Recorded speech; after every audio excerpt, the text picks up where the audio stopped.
Late night cravings. In fact right before सहरी हम ये काम कर रहे थे और इसके बाद इंसान सहरी में क्या ही खाएगा, तब हमारा दिल ही नहीं चाह रहा था कुछ खाने का। लेकिन खैर आज सहरी में वही यूजुअल चीज़ें थी, पराठे, अंडे, हनी एंड चाय। और इसके बाद हमने अपनी फजर की नमाज़ अदा की, बिकॉज नमाज इज़ इम्पॉर्टेंट। खाया पिया आपने जो भी है वो तो चलें आपकी मर्ज़ी है, अल्लाह पाक आपके दस्तरखान भरे रखे, लेकिन नमाज इज़ इम्पॉर्टेंट। तो सबसे पहले हमने अपनी फजर की नमाज़ अदा की और फिर हम सोने के लिए चले गए।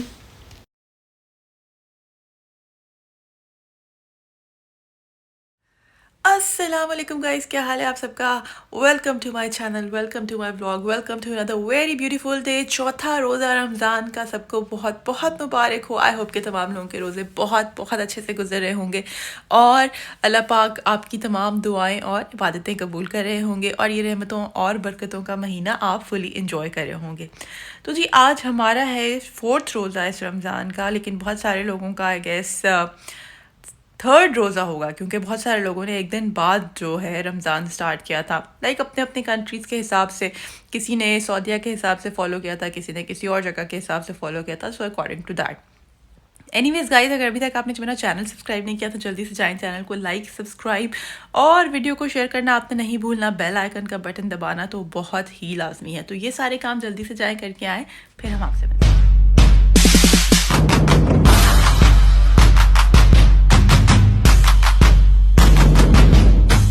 सो गाइस, रमज़ान का चौथा रोज़ा है आज। 4 दिन हो गए हैं, एक तरह सी भी धूप नहीं निकली और आज भी मौसम इतना शदीद क्लाउडी है। ये क्या हो रहा है हमारे साथ। हम रोज़ इतनी सारी चीज़ें प्लान करते हैं, लेकिन वो फिर सुबह जब मौसम ऐसा डल होता है ना, तो बंदे का दिल करता है बस मैं यार सोया ही रहूँ। It is okay.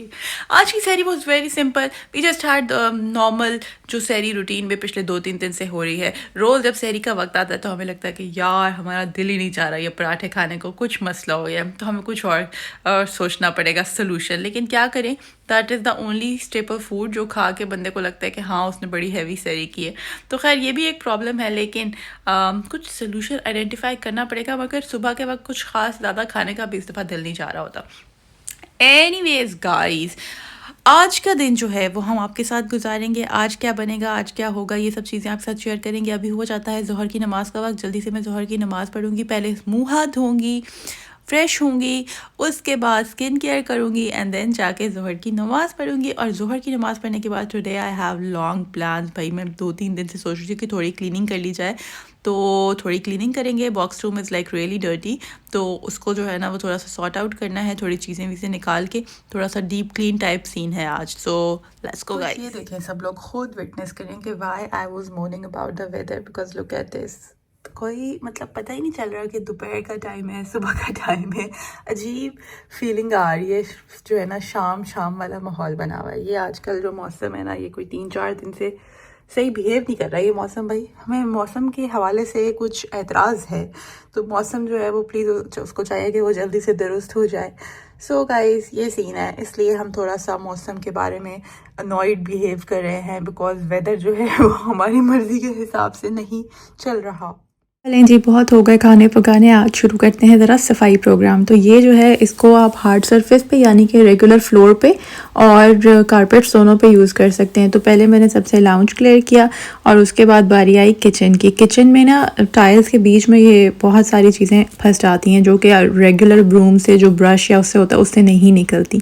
तो मैंने सोचा कि भाई अब वैक्यूम ऑन किया तो सब कुछ आज हम वैक्यूम से करेंगे। तो बस हमने सफाई शुरू की और नीचे से सफाई, नीचे वाले फ्लोर से सफाई करते करते हमने ऊपर तक जाना था। फिर बीच में स्टेयर केस आ गया, तो मैंने कहा चलो जी स्टेयर केस की भी आज अच्छे तरीके से डीप क्लीनिंग कर दें। डीप क्लीनिंग के बाद इंसान को बड़ी सेटिस्फेक्शन हो जाती है घर में।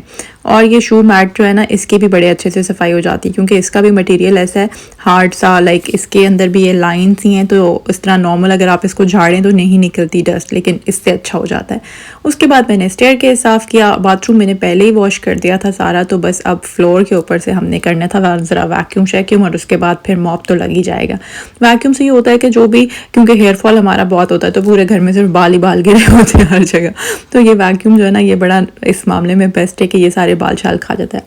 खैर जी, फिर आई मैं बॉक्स रूम की तरफ, और बॉक्स रूम की विंडो एक ज़माने से नहीं खुली थी, तो उसमें बहुत मोल्ड जमा हुआ था। तो मैंने ज़रा उसकी अच्छे तरीके से सफाई की, और उसके बाद इसके अंदर बहुत हर तरफ कपड़े फैले हुए थे और सब चीज़ें हुई थी। तो मैंने कहा चलो पहले ज़रा बेसिक फ्लोर साफ़ करते हैं, उसके बाद फिर आहिस्ता आहिस्ता एक एक चीज़ निकाल के इसकी डीप क्लीनिंग करेंगे। मेरा दिल है इसकी सेटिंग चेंज करने का, लेकिन इसके अंदर एक एक्स्ट्रा फ्रेम लगा हुआ है जो कि बिल्कुल यूज़लेस है। वो डन जब से हम आए तब से ही लगा हुआ है। तो मैं कल ज़्यादा से कह रही थी कि यार ये मैंने निकलवाना है ताकि मैं इसको अच्छे तरीके से सेट कर सकूं, लेकिन वो कह रहा था कि लेट्स सी, मैं निकाल दूंगा, मगर मुझे लगता नहीं है कि वो निकाल पाएगा। बट एनीवेज, खैर उसके बाद टाइम बहुत ज़्यादा गुजर गया। डीप क्लीनिंग करते करते मुझे हो गए तकरीबन 5, और 5 बजे फिर मैं भागी दौड़ी किचन में आई और मैंने शुरू की अफ्तारी बनानी। अफ्तारी में आज हम बनाएंगे क्या, ये अभी आप देखेंगे। और मैं दिन में जब नीचे आई थी नमाज़ पढ़ने के लिए और क्लीनिंग स्टार्ट करने से पहले, तो मैं ये माश की दाल और मूंग की दाल भिगो के चली गई थी। मैंने तकरीबन 1 कप दाल ली है, नहीं सॉरी, आधा कप दाल ली है, तो ये मिला के 1 कप बन गई है। और अब मैंने इसको डाला है अपने ब्लेंडर के अंदर, जो कि मेरे कैनवुड मशीन जो डो मेकर है उसी का जग है, और ये इस मशीन के साथ ही आया था। इसके साथ आप और भी एक्सटेंशंस ले सकते हैं, इसकी एक्सेसरीज़ में आती हैं, जैसे कि चॉपर या फिर जो छोटा ग्राइंडर होता है जिसको स्पाइस ग्राइंडर कहते हैं या कॉफ़ी ग्राइंडर, तो वो भी आप इसके साथ ले सकते हैं, और वो सब अटैचमेंट्स यहीं पर लग जाती हैं। तो इस तरह से मैंने इसके अंदर डाला ये सारा कुछ, पानी ड्रेन करने के बाद, और सॉल्ट ऐड किया, और साथ ही मैंने रख दिया इसको अच्छे तरीके से ब्लेंड होने के लिए।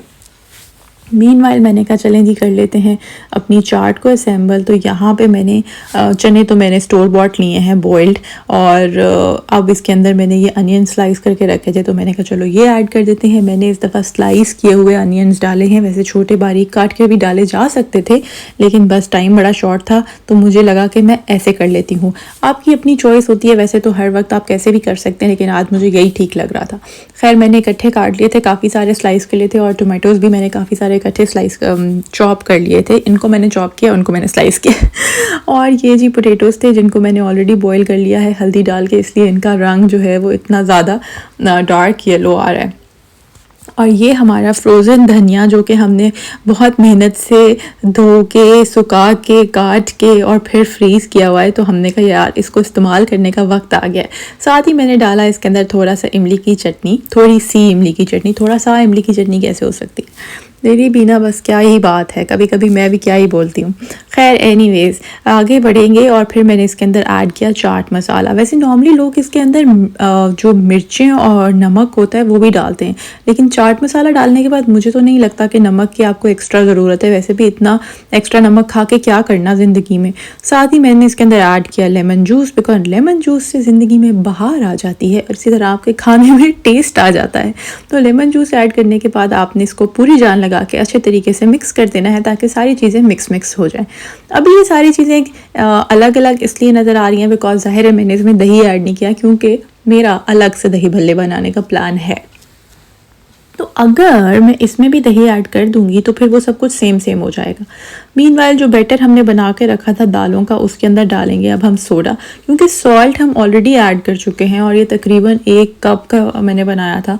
और इसके अंदर अब मैं डाल रही हूँ एक चम्मच मैंने डाला इसके अंदर बेकिंग सोडा डालेंगे ना इसके अंदर, तो ये बड़े ज़बरदस्त बनेंगे फूले से। और साथ ही मैं इसके अंदर डाल रही हूँ ज़ीरा पाउडर। भाई आपकी मर्ज़ी है, आपने अगर वो डालना है साबुत वाला तो वो भी डाल सकते हैं, मुझे नहीं पता मैं सही डाल रही हूँ या गलत डाल रही हूँ, लेकिन मैंने तो डाला है। I am just telling what I have done it already. मुझे नहीं पता कि क्या सही है और क्या गलत है, लेकिन बस मैंने ये किया है। खैर टाइम बहुत शॉर्ट था, और मुझे अंदाज़ा नहीं था कि भाई इतनी देर हो जाएगी क्लीनिंग करते करते। लेकिन ये देखें कितने कोई ज़बरदस्त किस्म के हमारे फ्लफ क्या कहते हैं वो, बिल्कुल गुलाब जामुन की शक्ल के भल्ले जो हैं वो रेडी हो गए हैं। खैर ये इतने सारे तो मैंने इस्तेमाल नहीं करने, ऑफ कोर्स ये मैंने अब बना लिए हैं, तो मैं इनको करूँगी फ्रीज़। जब ये ठंडे हो जाएंगे तो जिपलॉक बैग में डालूंगी और फ्रीज़र में रख दूँगी, और फिर जब नेक्स्ट टाइम बनाने होंगे तो ये दोबारा इजीली बन जाएंगे। वैसे कितने ही बार बनाऊँगी मैं, लेकिन फिर भी मैंने बना लिए हैं। मैंने कहा यार चलो अब इतनी ज़्यादा अब बन रहे हैं तो फिर थोड़े ज़्यादा ही बना लेते हैं। मतलब बनता बिल्कुल थोड़ी सी चीज़ कैसे बनाए ना, बड़ा मुश्किल होता है। ऑल्दो मैं रोज़ एक चीज़ इफ्तारी में एक्स्ट्रा बनाती हूँ, मगर फिर भी लेफ़्ट ओवर्स का जो स्टॉक है ना वो जमा होता जा रहा है। हर रोज़ कुछ ना कुछ थोड़ा बचता जा रहा है। तो अब मैं सोच रही हूँ कि किसी एक दिन वो सारे लेफ़्ट ओवर्स जो है ना उनका प्लेटर बना दूँ मैं, क्योंकि मैं आखिर उनका क्या करूँगी। यहाँ मैंने लिया दही, दही में डाला मैंने क्रीम, क्रीम में डाला मैंने दूध, साथ ही मैंने इसके अंदर चाट मसाला और चीनी भी डाल दी। और अब इनको अच्छे तरीके से, जितनी आपके अंदर जान है ना उतनी जान लगाएं और इसको कर लें मिक्स मिक्स मिक्स। तो जी इसके अंदर आप जो चाहे वो डाल सकते हैं। मैंने थोड़ा सा ज़ीरा पाउडर और सॉल्ट ऐड किया है। अगर आपको नहीं अच्छा लगता ज़ीरा पाउडर तो आप मत डालिएगा, और अगर आपको चीनी से भी प्रॉब्लम है तो वो भी मत डालें। लेकिन मैंने इसलिए डाली बिकॉज आई लाइक इट, थोड़ा सा मीठा टेस्ट मुझे अच्छा लगता है। तो वही जो हमारे स्लाइस के हुए प्याज थे उन्हीं को हम यहाँ पे थोड़ा सा लेयर कर रहे हैं। छोटी सी डिश ली है मैंने, इसके अंदर मैंने प्याज डाले हैं, दही की एक छोटी सी लेयर लगाई है, हल्की सी, छोटी नहीं हल्की सी, और ऊपर साथ में मैंने डाले हैं हल्के फुल्के टमाटर और थोड़े से और प्याज डाले हैं। और मैं किसी भी चीज़ में हरी मिर्चें कच्ची नहीं इस्तेमाल करती, तो इसीलिए मेरे चाट में भी आपको हरी मिर्चें नज़र नहीं आई और अभी भी नज़र नहीं आएंगी। वैसे आप डाल सकते हैं फॉर ग्रीन कलर। अब ये सारा जो दही था ये मैंने इसके ऊपर पोर कर दिया है, और अब इसका फाइनल डेकोर का टाइम आ गया है, जिसके लिए कोई टाइम नहीं है क्योंकि पीछे इफ्तारी हो गई है। तो अब बस भागम भाग इसको रखना है टेबल के ऊपर, और बाकी सब चीज़ों को भी टेबल पे रखना है। और अभी किचन में भी इतना सामान फैल गया है, इसको भी जल्दी जल्दी से वापस अपनी जगहों पे रखना है। ऑलरेडी इतनी देर हो गई है क्योंकि मैंने बहुत लेट स्टार्ट किया था, सफाई करते करते बहुत देर लगी और मुझे अंदाज़ा नहीं था कि ज़्यादा भी इतनी जल्दी आ जाएगा, लेकिन वो भी आ चुका है और इफ्तारी भी हो गई है। सो लेट्स गो गाइस। जैसा भी लग रहा है ना, अब इसके ऊपर धनिया डालने का टाइम नहीं है क्योंकि बहुत शॉर्ट रह गया। और ये इमली की बॉटल, इमली सॉस की बॉटल नहीं आई थी, तो ये मुझे इतना तंग करी थी, ये निकल के ही नहीं दे रही थी। मैंने कहा यार। और ये देखें जी, यहाँ पे ये सब मैंने ठंडे करने के लिए रख दिए हैं, और अब जब ये अच्छे तरीके से ठंडे हो जाएंगे ना तो फिर मैं इनको जिपलॉक बैग में डालूंगी। इसलिए अभी ये बस यहाँ पे पड़े रहें, रेस्ट करें, एंजॉय करें, और इनको हम छोड़ देते हैं यूँ ही। मीनवाइल जल्दी से टेबल लगाते हैं, और ये देखें जी इफ्तारी हो चुकी है, ज़िया टेबल पे बैठ चुका है, और अभी टेबल पे खजूरों और पानी के अलावा कुछ भी नहीं पहुंचा था, तो सब कुछ किचन में रखा हुआ था। तो मैं जल्दी जल्दी से सामान लेकर आई किचन से, मतलब कि खाने की चीज़ें लेकर आई किचन से, और साथ ही साथ मैंने चलते फिरते जो है वो सारा काम निपटा लिया, सारी चीज़ें समेट ली, सब कुछ कर लिया। बिकॉज इफ्तारी के बाद फिर दिल नहीं करता कि दोबारा से जाके आप किचन में टाइम लगाएं। तो ये देखें जी हमारी होमी सी डेकोर हुई है इस दही भल्ले की, मगर ये मैंने कर ली है। एनीवेज आज जो है ना वो फाइनली हमने ये दोनों चीज़ें भी बना ही ली। तो ये है आज की इफ्तारी का टेबल, आज की इफ्तारी का मेन्यू। आपकी आज की इफ्तारी में क्या था, आप मुझसे ज़रूर शेयर कीजिएगा कमेंट सेक्शन में। और अगर आपको वीडियोस और ये 30 डेज़ इफ्तार, रमज़ान चैलेंज, ब्लॉग चैलेंज आपको पसंद आ रहा है तो ज़रूर कमेंट सेक्शन में बताइएगा। वीडियो को लाइक कीजिएगा, चैनल को सब्सक्राइब कीजिएगा, और बेल आइकन ज़रूर प्रेस करके जाइएगा ताकि नेक्स्ट टाइम जब भी कोई वीडियो आए तो सबसे पहले आपके पास नोटिफिकेशन पहुँचे। और अब हम एंजॉय करेंगे अपनी इफ्तारी। और ये देखें जी इफ्तारी के बाद के हालात, हमने खाने पर सही अटैक किया है। ज़ियाद को पसंद आई चना चाट और मुझे पसंद आए दही भल्ले, और मुझे बहुत इन्जॉय किया मैंने अपने बनाए हुए दही भल्लों को। ऑल्दो मैंने यहीं आके बनाने शुरू किए हैं, पहले जब तक मैं अपने घर में होती थी तो मेरी बहन बहुत अच्छे बनाती है, और अच्छे तो मुझे अभी भी उसी के लगते हैं, लेकिन अब क्या करें, अब यहाँ पे वो है नहीं तो मजबूरी में हमने खुद ही बना लिए। और ये जी इफ्तारी के बाद हमने कहा बस जिम से भी चक्कर लगाते आएँ और सारे काम आज के निपटाएं। So guys the day is over. आपने पूरे दिन की रूटीन देखी हमारे साथ, आई होप कि आपने एंजॉय किया होगा।